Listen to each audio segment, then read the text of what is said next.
Have you heard of the Yuba County Five? It's a story that's puzzled investigators for decades, a true mystery that feels like something out of a horror movie.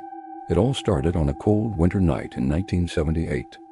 Five friends from Yuba City, California, Jack Madruga, Ted Wyaher, Jack Hoot, Bill Sterling, and Gary Mathias headed out to watch a college basketball game. They were all members of a local special needs team, the Gateway Gators, and were incredibly excited because they had their own big tournament the very next day. They were described as men who loved routine, were responsible, and close-knit. But after that basketball game, they vanished. Somehow their car ended up 70 miles off course, deep in the snowy wilderness of Plumas National Forest. This was a place none of them knew, and they had absolutely no reason to be there.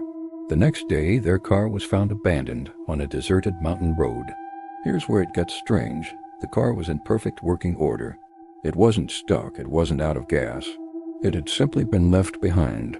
The doors were unlocked, and inside, investigators found candy wrappers and soda bottles from a stop they'd made after the game. But the five men were gone. The search began, but heavy snow soon made it impossible. It wasn't until months later, when the snow started to melt, that the case took a horrifying turn. Searchers discovered a remote U.S. Forest Service trailer, about 20 miles from where the car was found.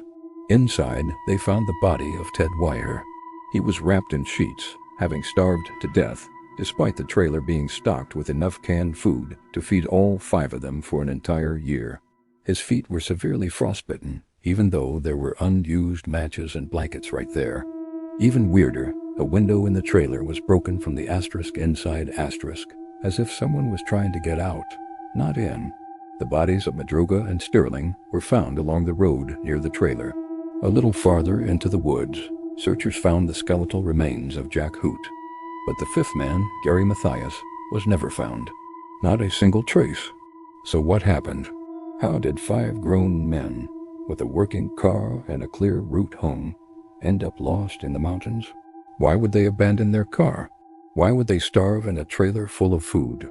Theories range from them being chased by someone to Gary Mathias, who had a history of schizophrenia, possibly leading them into the wilderness in a state of confusion.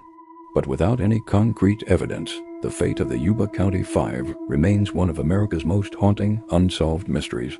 What do you think happened that night? Let me know your theories in the comments.